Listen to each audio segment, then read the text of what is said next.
Dans cette deuxième vidéo, nous allons traiter l'exercice 2 du bac 2025 en mathématiques en France Métropole du 17 juin 2025. L'exercice porte sur les fonctions, leurs courbes, leurs tangentes, des intégrales et le calcul d'air entre une courbe et sa tangente. Voici l'énoncé de l'exercice 2. Considère une fonction f définie sur l'intervalle 0 à plus infini. On admet qu'elle est deux fois dérivable sur l'intervalle 0 à plus infini. Donc 0 exclut bien évidemment. On note f' sa fonction dérivée et f seconde sa fonction dérivée seconde. Dans un repère orthogonal, pas orthonormé mais orthogonal, on a tracé ci-dessous la courbe représentative de f, notée C de f, sur l'intervalle 0,3. La droite TA tangente à C de f au point A de coordonnées 1 et 2. La droite TB tangente à CF au point B de coordonnées E et E. On précise par ailleurs que la tangente TA passe par le point C de coordonnées 3, 0. Partie A.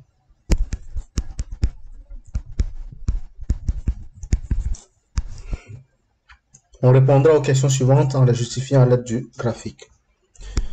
Petit 1, déterminer le nombre dérivé f' de 1. Donc ce qu'on veut, c'est f' de 1. Alors, il faut savoir que f' de 1 donc, va se trouver à l'abscisse x égale à 1. Et à l'abscisse x égale à 1, qu'est-ce qu'on a? On a le point A de coordonnées 1, 2.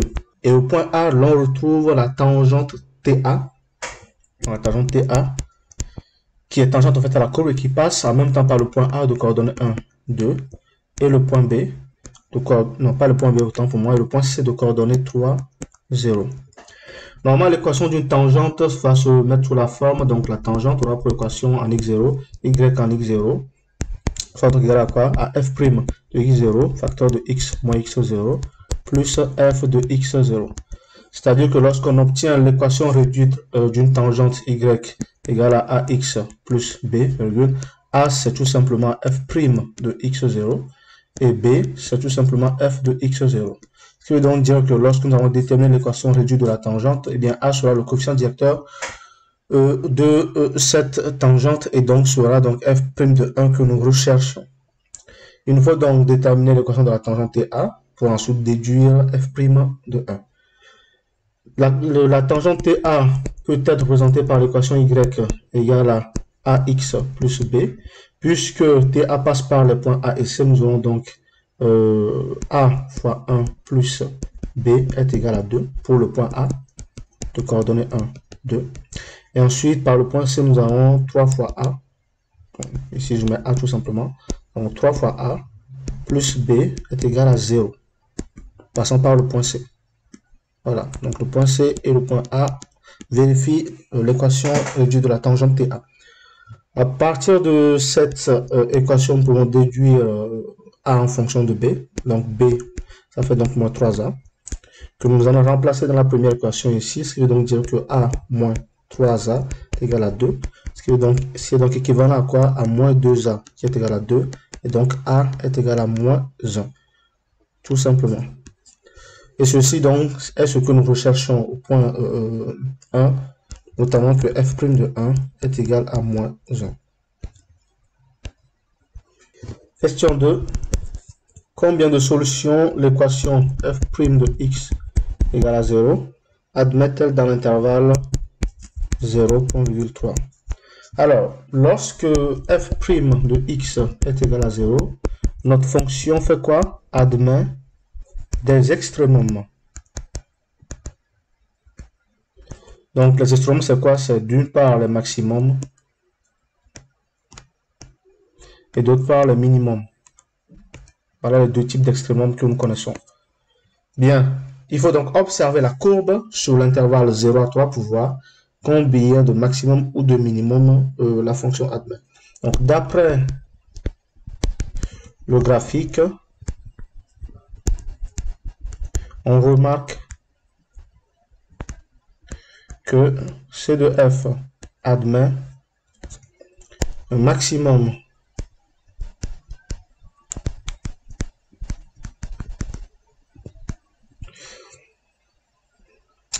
entre 0 et 1, mais aussi un minimum entre l'intervalle, donc entre 1,4 et 2 tout simplement. Ainsi, nous avons deux extrémums. Donc, f' de x égale à 0 admet deux solutions.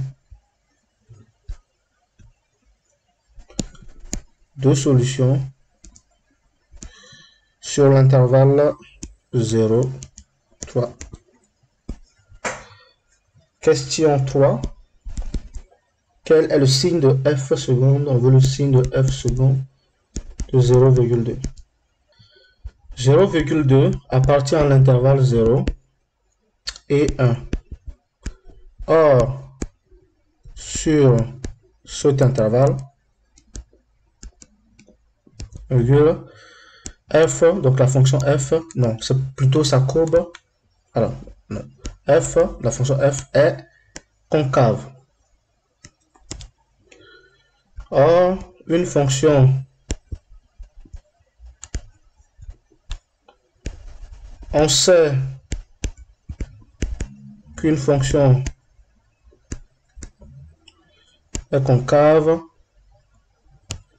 lorsque la dérivée seconde est inférieure à 0. Ce qui veut donc dire que quoi? Que f de 0,2, donc f seconde de 0,2 est inférieur à 0. C'est le signe, voilà donc le signe de f seconde de 0,2.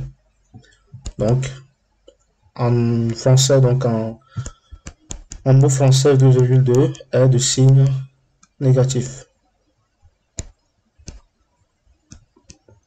Voilà. Partie B.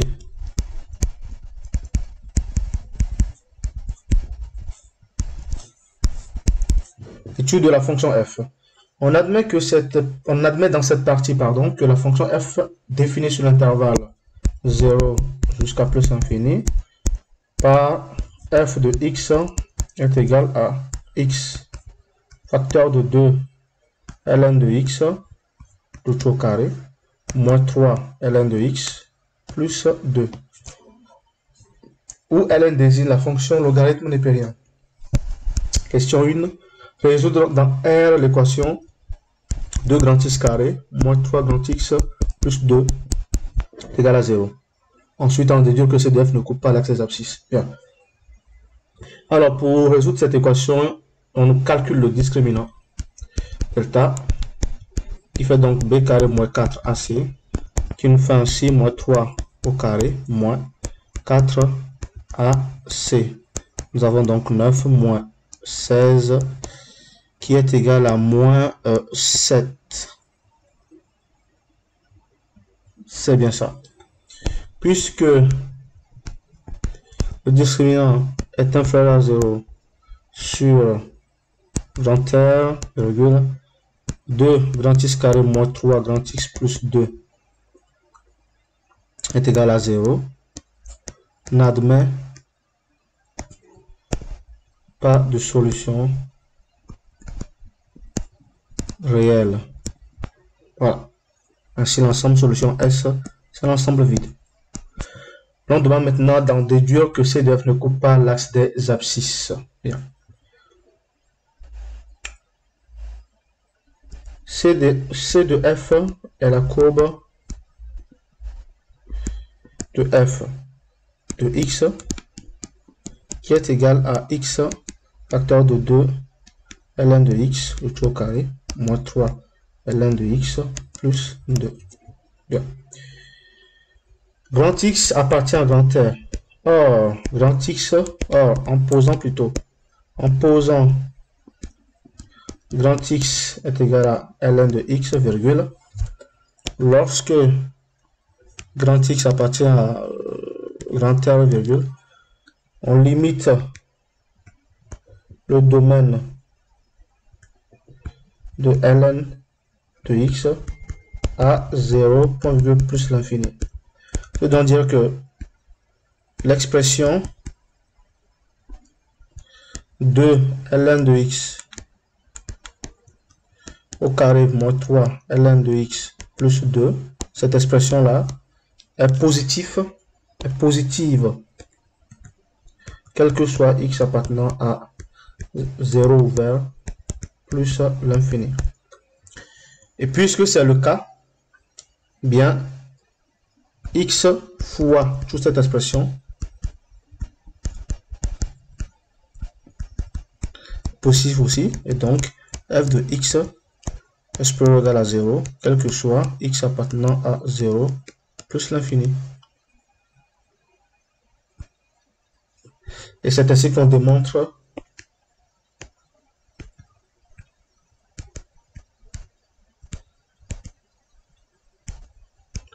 que CF ne coupe pas l'axe des abscisses. Bien, tout ça parce que quoi? Nous avons résolu l'équation de la question 1 et avons trouvé un ensemble vide. C'est que toute cette expression est supérieure à 0. Question 2. Déterminer en justifiant la limite de f en plus infini. Donc on veut la limite de f de x lorsque x tend vers plus l'infini, qui est donc la limite de x fois 2 ln de x, le tout au carré, moins 3 ln de x plus 2, lorsque x tend vers plus l'infini, qui est tout simplement égal à quoi? La limite de x ln de x, le tout au carré, facteur de 2 moins 3 sur ln de x plus 2 sur ln de x, le tout au carré. J'ai fait une factorisation par ln de x, qui est donc égal à quoi? La limite, alors tout ça tend vers 0, tend vers 0 aussi, ça, il reste donc 2x ln de x, le tout au carré lorsque x tend vers plus l'infini, qui fait donc plus l'infini, parce que ln de x tend vers plus l'infini, x aussi tend vers plus l'infini, et donc la limite de f de x, lorsque x tend vers plus l'infini aussi, c'est ln de, c'est plus infini, autant pour moi. On admettra que la limite de f en 0 est égale à 0. Question 3. On admet que pour tout x appartenant à l'intervalle 0 ouvert jusqu'à plus l'infini, virgule, f' de x est égal à 2 ln de x, le tout au carré, plus ln de x moins 100. Petit a, montrer que pour tout x appartenant à 0 à plus infini, f second, donc on va calculer f second. F second de x fera tout simplement 4 fois 1 sur x ln de x plus 1 sur x moins 0. La dérivée de 1 c'est 0. Ça fait donc 1 sur x facteur de 4 ln de x plus 1. Et on retrouve tout simplement notre dérivée seconde. Donc f seconde de x est en effet égal à 1 sur x facteur de 4 ln de x plus 1.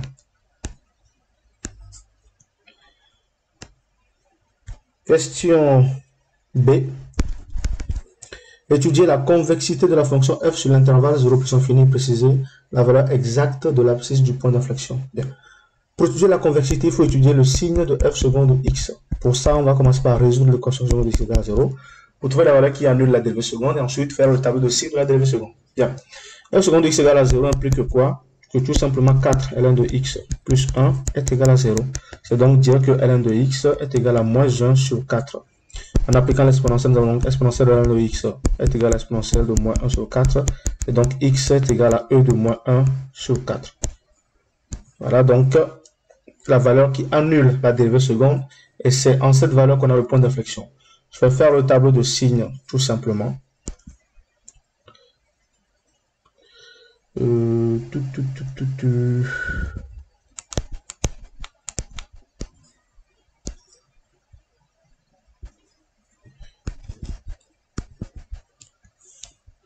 Donc 0 ou f, donc signe de f seconde. Donc ce n'est pas défini en 0 bien évidemment. Exponentielle moins 1 sur 4, ça s'annule. Et nous avons un plus infini ensuite. Donc x ici nous avons 1 sur x. Et nous avons ici 4 ln de x plus 1. Donc tout ça c'est positif ici. Et là, ça s'annule. Et là, ça s'annule. Donc c'est négatif avant et positif après. Et ici nous avons le point d'inflexion que nous avons précisé. Donc ici, f seconde est négatif et positif. Ici, f seconde est égal à 0. Donc ici, nous avons un point d'inflexion. Voilà, parce qu'il y a 0. Donc lorsqu'on nous dit de préciser la valeur exacte de l'abscisse du point d'inflexion, eh bien, le point, l'abscisse du point d'inflexion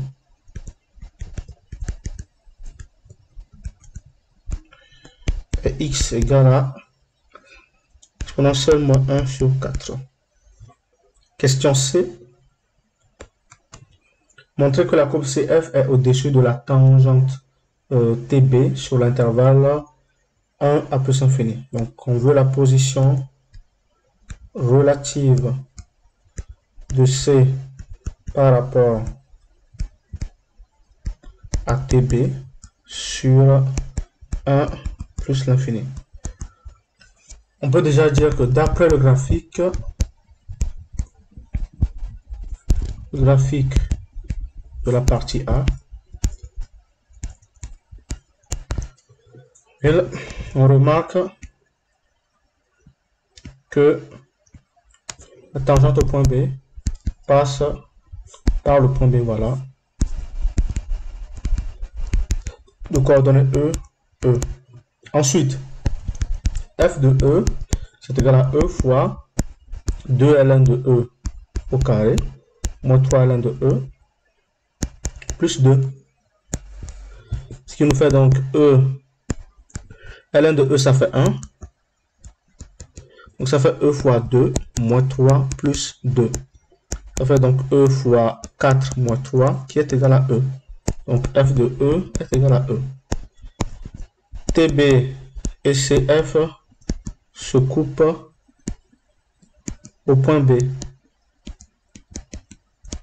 Mais avant, donc plutôt, mais sur l'intervalle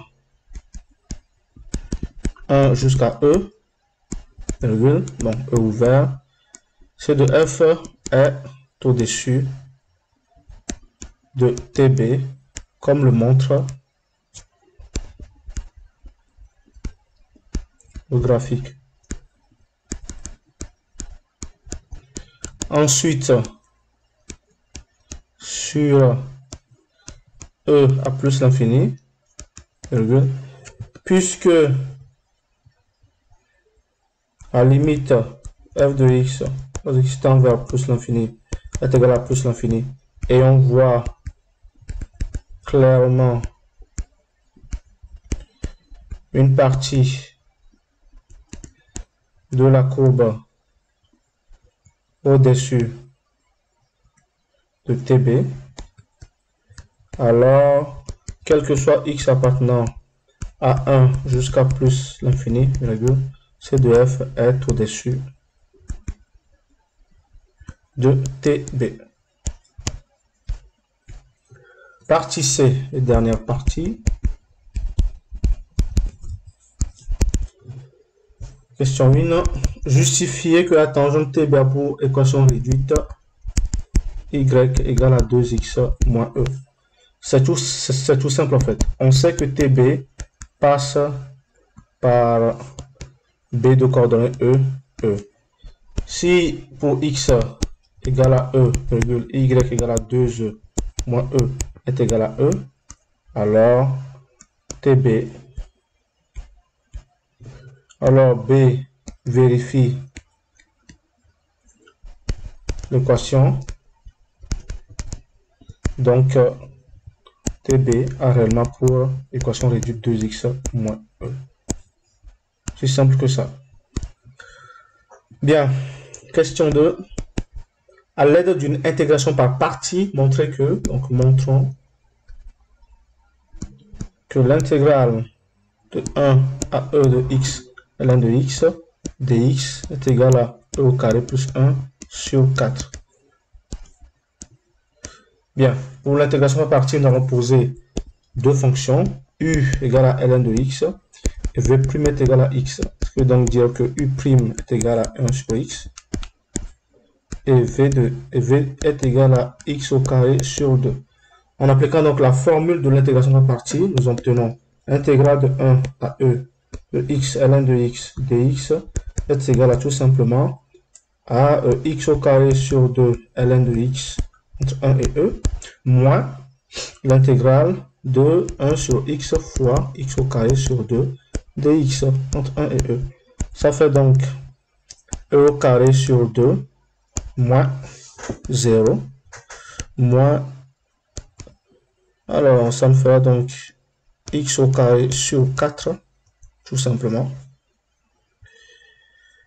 entre 1 et e, ce qui nous fait tout simplement aussi e au carré sur 2 moins e au carré sur 4 plus 1 sur 4. Nous avons donc e au carré sur 4 plus 1 sur 4, d'où l'intégrale de 1 à e de x ln de x dx est égal à quoi? E au carré plus 1 sur 4 en mettant le tout même dénominateur. Bien, si vous remarquez des choses un peu compliquées, vous avez du mal à comprendre, n'hésitez pas à me le dire dans les commentaires. Question 3. On note grand A l'aire du domaine HE sur la figure délimitée par la courbe C, à tangente B, et le droit d'équation x égale à 1 et x égale à E. On admet que intégrale de x1 de x au carré dx est égale à E carré moins 1 sur 4. On déduit la valeur exacte de l'aire en unité d'aire. Lorsqu'on revient à la courbe, la partie HE comporte deux sections. Voilà. Nous avons d'abord une première partie qui appartient aux valeurs positives, une seconde qui appartient aux valeurs négatives. Et nous avons l'équation de la tangente TB. Donc l'aire grand A, c'est la somme de l'aire grand A1 et de l'aire grand A2, que je vais calculer différemment. Voilà, ça c'est tout l'aire grand A. Il faut aussi savoir que pour avoir A1, il faut donc calculer l'aire qui est sous la courbe, bon, entre la courbe et l'axe des abscisses. Voilà. On calcule toute cette aire, moins l'aire qui est juste sous la tangente. Donc on va considérer l'aire qui est sous la tangente comme A3. Et l'aire qui est sur toute la courbe, on va noter ça AF. Ce qui veut donc dire que quoi? Que l'aire que nous recherchons, c'est l'aire A, nous recherchons l'aire A, qui est l'aire de la partie assurée.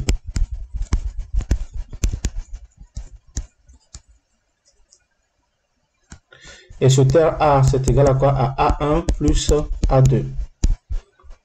A1, c'est égal à tout simplement AF, donc l'aire sous la courbe F, moins A3, l'aire sous la droite d'équation Y. Voilà. Ça veut donc dire que l'aire grand A, ça fait AF moins A3 plus A2. On va donc calculer chaque élément un par un et ensuite trouver la valeur finale. L'aire AF, c'est l'aire sous la courbe, c'est donc intégrale de f de x de 1 à e dx, qui fait donc intégrale de 1 à e de x facteur de 2 ln de x au carré moins 3 ln de x plus 2 dx, ce qui nous fait donc intégrale de 1 à e de 2x ln de x au carré moins 3x ln de x plus 2x dx. Ça fait donc individuellement 2 intégrale de 1 à e de x ln de x au carré dx moins 3 intégrale de 1 à e de x ln de x plus intégrale de 2x dx, donc dx ici, de 1 à e. L'intégrale, cette intégrale, on nous l'a donné, c'est e carré moins 1 sur 4. Cette intégrale, on l'a calculé, c'est e carré plus 1 sur 4. Et cette intégrale, on va le calculer. Ainsi, donc, nous obtenons AF qui est égal à 2 fois e carré moins 1 sur 4 moins 3 fois e carré plus 1 sur 4 plus x au carré de 1 à e. Pour continuer, donc, nous avons AF qui est égal à e au carré moins 1 sur 2 moins 3e au carré plus 3 sur 4 plus e au carré moins 1 sur, non, tout simplement, il n'y a pas de dénominateur. Bien, Alors, ça c'est égal tout simplement à e au carré, donc 2e au carré moins 2, moins 3e au carré, moins 3, plus 4e au carré, moins 4, le tout divisé par 4. Ce qui nous fait donc 4 au carré moins 3 au carré, donc il va rester donc 3e au carré. Donc ça s'en va, il s'en va aussi. Il va rester moins 2, moins 3 et moins 4. Ce qui nous fait au total moins 9 sur 4. Ça nous fait donc 3 facteurs de e au carré moins 3 sur 4. Ça, c'est l'air AF. Donc, l'air AF est égal à 3 e au carré moins 3 sur 4. N'hésitez pas à me dire dans les commentaires si jamais il y a une erreur. Ensuite, il nous faut calculer l'air A3. L'air A3, c'est l'air sous la tangente entre la valeur qui annule l'équation de la tangente et E, c'est-à-dire intégrale de x0 à E de y de la tangente TB dx. x0 c'est quoi? x0 c'est la valeur telle que y est égal à 0, c'est-à-dire 2x moins e est égal à 0, et donc x est égal à e sur 2, tout simplement. Ce qui veut donc dire que A3, c'est intégrale de e sur 2 à e de 2x moins e dx. Ça fait donc x au carré moins ex de e sur 2 à e. Ce qui nous fait donc e au carré moins e au carré moins e au carré sur 4 plus e au carré sur 2. Voilà. Ça fait 0. Donc rester moins e au carré plus 2 e au carré sur 4 fait donc e au carré sur 4. Donc là, A3, je viens de calculer ça, c'est e au carré sur 4. Ensuite vient le dernier calcul, donc l'air A2, qui est l'air sur la partie négative, donc c'est l'air entre la tangente et l'axe des abscisses, donc c'est l'intégrale de 1 à x0 qu'on vient de calculer, notamment e sur 2, de y de tb dx. Ça fait donc intégrale de 1 à e sur 2. Alors c'est plutôt moins, voilà, c'est moins. Le moins parce que l'air fait partie de la partie négative de la courbe. Donc ça fait moins tout ça. Le y de tb c'est 2x moins e dx. Ça fait donc moins bien x au carré moins ex de 1 à e sur 2.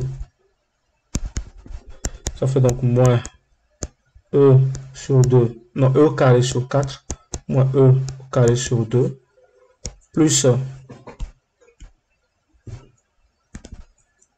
moins 1 plus e. Voilà, ça fait donc moins, j'aurai donc moins e au carré sur 2 plus e moins 1. Ce qui veut donc dire que A2, ça fait tout simplement e au carré sur 2 moins e plus 1. Ainsi donc, l'air demandé qui est A, je rappelle, hein, ça fait AF moins A3 plus A2.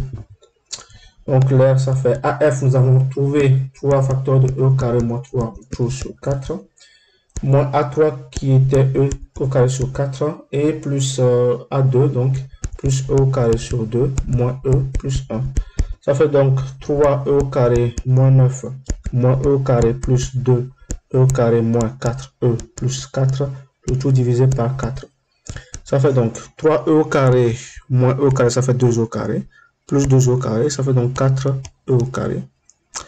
Et moins 4e, moins 9 plus 4, ça fait plus 5, tout divisé par 4. Ainsi donc la valeur exacte de l'air, c'est tout simplement e au carré moins e plus 5 sur 4. N'hésitez pas à faire attention aux erreurs de calcul, peut-être que j'en ai fait, mais je vous laisserai me le dire dans les commentaires. Ce fut la dernière question de cet exercice et donc cette vidéo prend fin.